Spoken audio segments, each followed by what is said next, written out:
নমস্কার সাংবাদিক বন্ধুদেরকে আজকে আমরা এই সাংবাদিক সম্মেলনে এখানে উপস্থিত হয়েছি। তার মূল বিষয় হচ্ছে, আপনারা জানেন যে গত 22 তারিখে পেহেলগাঁওয়ে যে বর্বরোচিত আক্রমণ হয়েছে এবং যেখানে হিন্দু বেছে বেছে তাদেরকে মারা হয়েছে, তার প্রতিবাদে ভারত সরকারের হোম মিনিস্ট্রি 25শে এপ্রিল একটি নোটিফিকেশন বের করে। এই নোটিফিকেশন সমস্ত রাজ্য সরকারকে পাঠানো হয়। এই নোটিফিকেশনের মূল বক্তব্য ছিল যে এই 22শে এপ্রিল যে ঘটনা ঘটেছে, বর্বরোচিত আক্রমণ ঘটেছে, তার পরিপ্রেক্ষিতে পাকিস্তানের নাগরিক যারা ভারতবর্ষের মধ্যে আছেন তাদেরকে ফেরত পাঠানোর জন্য বলা হয়। ভারত সরকার 22 তারিখে যে বর্বরোচিত আক্রমণ হয়েছে, সেই বর্বরোচিত আক্রমণের প্রতিবাদে বা তার উপযুক্ত ন্যায়ের ব্যবস্থা করার জন্য অনেকগুলো পদক্ষেপ নিয়েছে।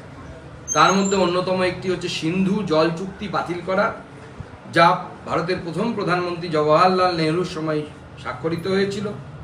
পাকিস্তানি যারা এসেছেন সার্ক ভিসার মাধ্যমে তাদের ভিসা বাতিল করা, এবং আমরা তারপরে জানতে পারলাম যে গোটা ভারতবর্ষে কতজন পাকিস্তানি নাগরিক তারা এসে বছরের পর বছর ভারতবর্ষে থেকে গেছে। পশ্চিমবঙ্গ সরকার এর বিরুদ্ধে এখনো পর্যন্ত সেইভাবে উপযুক্ত পদক্ষেপ নেয়নি। গতকাল আমরা খবরে মিডিয়ার মাধ্যমে জানতে পেরেছি, ব্যারাকপুর এলাকা থেকে একজন মহিলাকে নাকি পুলিশ গ্রেপ্তার করেছে পাকিস্তানি নাগরিক হিসাবে। ভাবুন ভারতবর্ষের অবস্থা। 30 বছর ধরে সেই মহিলা পশ্চিমবঙ্গে বিয়ে করে ঘর সংসার করছে। তার আশেপাশের লোকজন, সরকার কেউ জানেই না যে সে পাকিস্তানি নাগরিক। এখন তাকে পাকিস্তান ফেরত পাঠানোর জন্য, ডিপোর্ট করার জন্য রাজ্য সরকারি পুলিশ তাকে গ্রেপ্তার করেছে এবং তারপরে হয়তো তাকে পাঠানোর জন্য ব্যবস্থা হবে। কিন্তু পশ্চিমবঙ্গ সরকারের এই যে এত স্লো, এতদিনে একজন, আমরা জানি না কত পাকিস্তানি আছে, যেখানে জম্মু কাশ্মীরের মতো এত বৃহৎ মুসলিম সংখ্যাগরিষ্ঠ রাজ্য, তাতে পর্যন্ত কিন্তু সেখানকার রাজ্য সরকার পাকিস্তানি নাগরিক কারা আছেন তাদের চিহ্নিতকরণ এবং তাদেরকে ফেরত পাঠানো। আপনারা দেখেছেন বেশ কয়েকটি উদাহরণ আমাদের সামনে এসেছে। পাকিস্তানি নাগরিক, তার বিয়ে হয়েছে পাকিস্তানে, সেই মহিলা জম্মু কাশ্মীরের মহিলা, সে তার ছেলে মেয়ে 5 ছেলে মেয়ে নিয়ে ভারতবর্ষে থেকে গেছে, অথচ তার স্বামী পাকিস্তানি। হিসেব মতো তার নাগরিকত্ব চেঞ্জ হয়ে পাকিস্তানি নাগরিকত্ব হয়েছে নিয়ম অনুসারে, এবং তার পাকিস্তানে যাওয়ার কথা, কিন্তু সে এত বছর ধরে চুপচাপ জম্মু কাশ্মীরে বসে জনসংখ্যা জিহাদ চালিয়ে যাচ্ছে। জনসংখ্যা বাড়িয়ে যাচ্ছে, 5টা 6টা করে ছেলে মেয়ে নিয়েছে, তারা আবার বিয়ে থা করেছে, তাদের ছেলে মেয়ে হয়েছে, এবং তারা এই ভারত সরকারের সমস্ত সুযোগ সুবিধে, ভোটার কার্ড, আধার কার্ড, বিনা পয়সায় চাল, সমস্ত সুযোগ সুবিধে ভারত সরকারের আমার ট্যাক্সের টাকা, তাদের টাকা এই পাকিস্তানিরা বছরের পর বছর প্রতিপালিত হচ্ছে। আমরা এই প্রতিবাদে, অর্থাৎ সমস্ত পাকিস্তানিদেরকে ভারতবর্ষ থেকে তাড়াতে হবে। খোঁজো এবং ধরো এবং তারপরে ফেরত পাঠাও, এই 3টে আমাদের দাবি। অর্থাৎ খুঁজে বের করো কোথায় পাকিস্তানি আছে, পাকিস্তানি নাগরিক আছে, তাদেরকে ধরা হোক এবং তাদেরকে ফেরত পাঠানো হোক। এই দাবি নিয়ে আমরা আগামীকাল প্রত্যেক প্রশাসনিক জেলা কেন্দ্রে পশ্চিমবঙ্গে আমরা বিক্ষোভ সমাবেশ বা অবস্থান বিক্ষোভ এই ধরনের কার্যক্রম করতে চলেছি। দক্ষিণ দিনাজপুর জেলাতেও আমাদের জেলা সভাপতি স্বরূপ চৌধুরীর নেতৃত্বে ডিএম অফিসের সামনে আগামীকাল লাগাতার ধর্ণা হবে, আগামীকাল একদিনের জন্য, এবং সেই ধর্ণার পর আমরা ডিএমকে ডেপুটেশন দেব এবং ডিএমকে অনুরোধ করব যে তারা যেন রাষ্ট্রপতির কাছে সেই ডেপুটেশন পাঠায়, মুখ্যমন্ত্রীর কাছে সেই ডেপুটেশন পাঠান, যাতে পশ্চিমবঙ্গে বসবাসকারী এইভাবে লুকিয়ে যে সমস্ত পাকিস্তানিরা বসবাস করছে, সেই সমস্ত পাকিস্তানিদেরকে চিহ্নিতকরণ করে তাদেরকে ধরে তারপরে তাদেরকে তাদের দেশে অর্থাৎ পাকিস্তানে পাঠানোর জন্য ব্যবস্থা হয়। সেই জন্য আমার সাংবাদিক বন্ধুদের কাছে আজকে আপনাদের কাছে এই বিষয়ে এই প্রেস কনফারেন্স করার জন্য আপনাদের সামনে আসা। এবার এর উপরে এখনো পর্যন্ত আপনাদের কাছে কি পরিসংখ্যান রয়েছে, এই রাজ্যে বা ভারতবর্ষে কত পাকিস্তানি এরকম থাকতে পারে? দেখুন, রাজ্য সরকার এখনো পর্যন্ত খোলাসা করে কিচ্ছু বলেনি, কারণ সব ভিসার ডকুমেন্টেশন কেন্দ্র সরকারের কাছে থাকে না, কিছু রাজ্যের কাছেও থাকে। সেটা রাজ্য সরকার এখনো পর্যন্ত কতজন পাকিস্তানি আছে, কতজনকে ডিপোর্ট করা হয়েছে, কতজনকে অ্যারেস্ট করা হয়েছে, কিচ্ছু কোনো প্রেস কনফারেন্স করে বা প্রেস বিবৃতি দিয়ে রাজ্য প্রশাসনের তরফ থেকে জানানো হয়নি। মিডিয়ার মাধ্যমে আমরা জানতে পেরেছি গতকাল ব্যারাকপুর অঞ্চল থেকে একজন মহিলাকে নাকি পুলিশ গ্রেপ্তার করেছে, যিনি পাকিস্তানি নাগরিক। চন্দননগর থেকে গ্রেপ্তার করেছে। আমি ব্যারাকপুর বলছিলাম, ওর কমিশনারেট, হুগলি কমিশনারেট আন্ডারে তাকে গ্রেপ্তার করা হয়েছে এবং তাকে আগামী দিনে হয়তো ফেরত পাঠানো হবে। পাসপোর্ট সংস্থাগুলির সঙ্গে কি তাহলে রাজ্যের যে ইন্টেলিজেন্স আছে তার কি কোনো কোঅর্ডিনেশন নেই মনে হয়? দেখুন, এই রাজ্য সরকার তো নিজেকে আলাদা রাষ্ট্র মনে করার চেষ্টা করে মাঝে মাঝে। তো মাঝে মাঝে তাদেরকে মনে করাতে হয় যে এটা আলাদা রাষ্ট্র নয়, এটা ভারতবর্ষেরই অংশ। মাননীয় মুখ্যমন্ত্রীকে সেটা মনে করাতে হয়, মাঝে মাঝে প্রয়োজনে মনে করাতে হবে আরো একবার।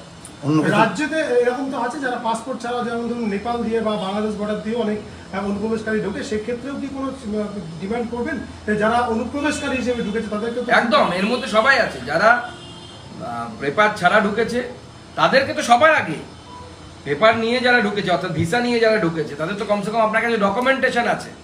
আর যারা বিনা পাসপোর্ট বিনা ভিসায় নেপাল হয়ে, যেহেতু পোরাস বর্ডার আমাদের, সেখানে কড়াকড়ি কম না, তারা কেন্দ্র সরকারের গোয়েন্দা বিভাগের সাথে খবর আছে, কন্ডিশন তৈরি হয়েছে। তো এই স্লিপার সেলের মাধ্যমে অনেকে পাকিস্তান হয়ে বাংলাদেশ হয়েও ঢুকতে পারে বাঙালি সিটে। রাজস্থান থেকে করছে। আমি মাননীয় গৃহমন্ত্রীর যে মন্ত্রণালয়, সেই অফিসের সাথে ক্রমাগত যোগাযোগ রাখছি এবং যোগাযোগ রেখে আমরা চেষ্টা করছি পুনম সরকার ফেরত আনার জন্য। পাকিস্তানি রেঞ্জার কি হয়েছে আমার জানা নেই, এটা অফিসিয়ালি হোম মিনিস্ট্রি বলবে, দেখা যাক কি হয়। অনেকটা কি টিট ফর ট্যাটের মতো হচ্ছে, মানে এবার ছাড়তে বাধ্য হবে? দেখুন, মিডিয়ার সামনে দেশের সুরক্ষা সম্পর্কিত বিষয় নিয়ে কিছু বলতে হয় না। আমি যেহেতু ভারপ্রাপ্ত মন্ত্রী, একজন MOS, তো স্বাভাবিকভাবে আমি কিছু বলতে পারবো না এই বিষয়ে। আমি শুধু এটুকুই বলবো, হিন্দিতে একটি কথা আছে, সমঝদারো কে লিয়ে ইশারা হি কাফি হ্যায়। আচ্ছা, অন্য প্রশ্নগুলো বলি। এরপরে বারে বারে আমরা যেটা দেখি যে সীমান্তে কাঁটাতারের বেড়া দেওয়া নিয়ে কেন্দ্র রাজ্য একটা মানে মতানৈক্য থাকেই। তো এবারও কি সেটাই থাকবে নাকি এটা নিয়ে কোনো? দেখুন, প্রশ্নটা আপনি ভুল জায়গায় করছেন। প্রশ্নটা একদম সঠিক এবং গুরুত্বপূর্ণ, ন্যাশনাল সিকিউরিটির জন্য 100% এটা খুব রিলেভেন্ট কোশ্চেন। কিন্তু এই কোশ্চেনটা আপনাকে তৃণমূল নেতাদেরকে করা উচিত। রাজনীতি তো রাজনীতি থাকবে, দেশ যদি না থাকে তৃণমূল নেতারা রাজনীতিটা কোথায় করবেন?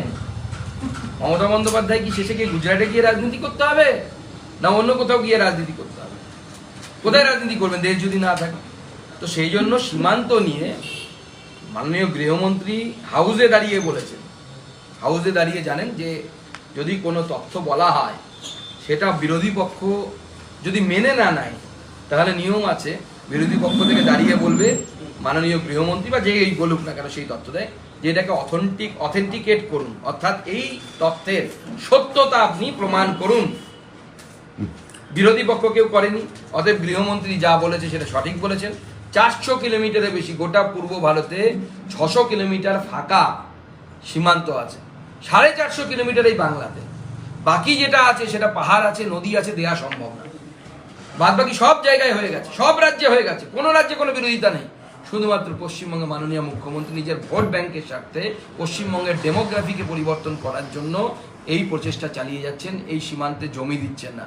ওনার উদ্দেশ্য বাংলাদেশ থেকে এসে মুসলিম অনুপ্রবেশকারীরা তারা এখানে আসুক, ওনার ভোট ব্যাংক বাড়াক, ওনার শেখ শাহজাহান, ওনার শেখ সুফিয়ান, ওনার আরো জাহাঙ্গীর থেকে শুরু করে এরা যারা আছে, পাড়ায় পাড়ায় জাহাঙ্গীর হোক, দুয়ারে জাহাঙ্গীর প্রকল্প, দুয়ারে শেখ শাহজাহান প্রকল্প উনি সফল করতে চাইছেন।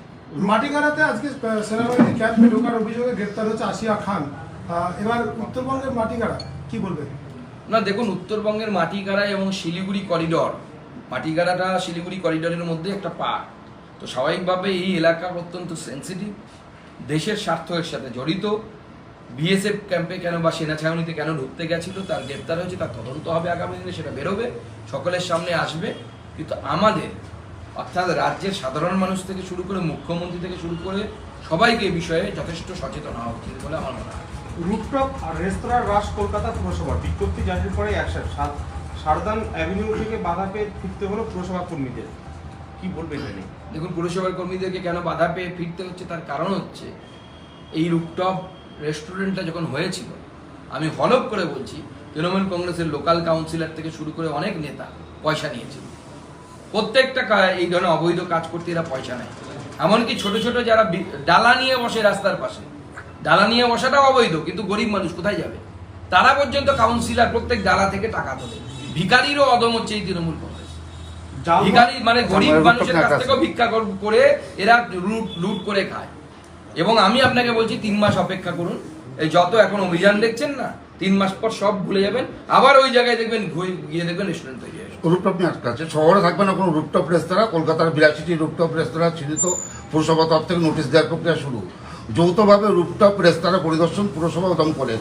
নতুন কোনো রুপটপ রেস্তোরাঁর অনুমতি নয়, রুপটপ রেস্তোরাঁর মিউটেশনও করা যাবে না। দেখুন, এর নিয়ম কতদিন চলে সেটা দেখুন। এরপরে হয়তো দেখবেন যে মিউটেশন ছাড়া বা পারমিশন ছাড়া লোকাল কাউন্সিলরকে একটু পয়সা দিতে হবে, রেটটা বেড়ে যাবে, দিয়ে আপনি রেস্টুরেন্ট চালাবেন, কোনো অসুবিধা নেই। ফেলেও করি মাখোতে দারুণ ফর্মুলা থেকে বলতে।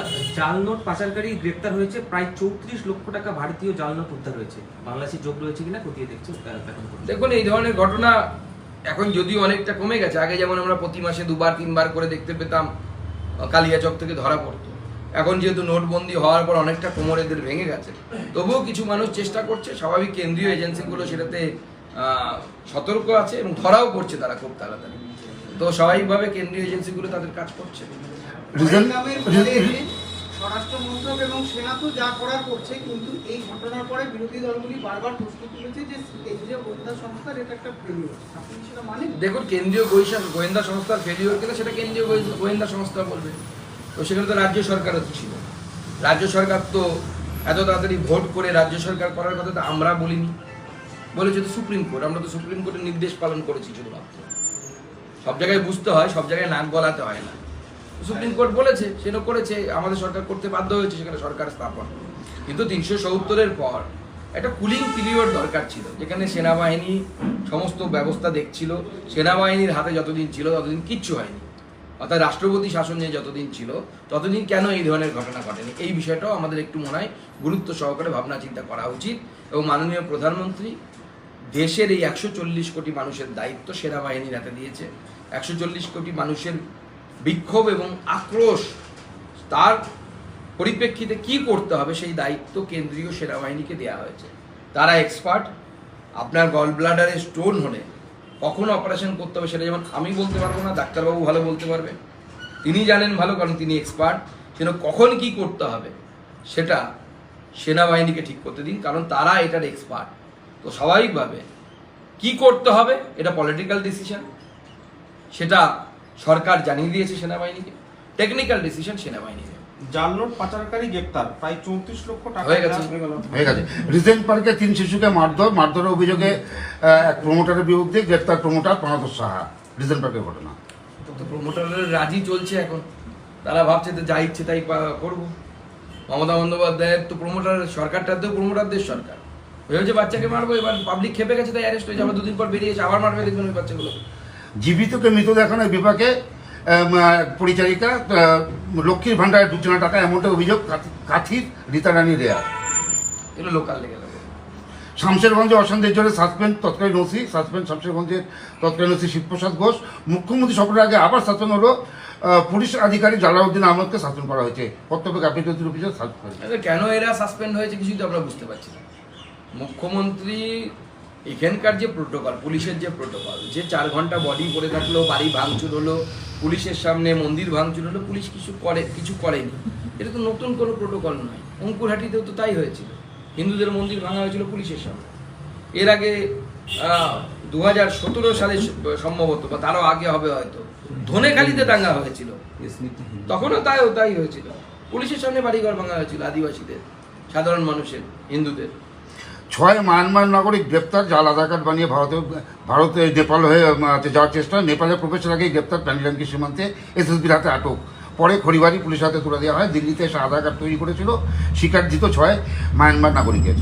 দেখুন, ভারতবর্ষে এই যে দেখতে পাচ্ছেন না যে একের পর এক এই ধরনের ঘটনা ঘটছে, তার মূল কারণ হচ্ছে বাংলাদেশের মতো দেশে সিটিজেন রেজিস্টার আছে, অর্থাৎ সেই দেশের নাগরিক কারা বাংলাদেশ জানে।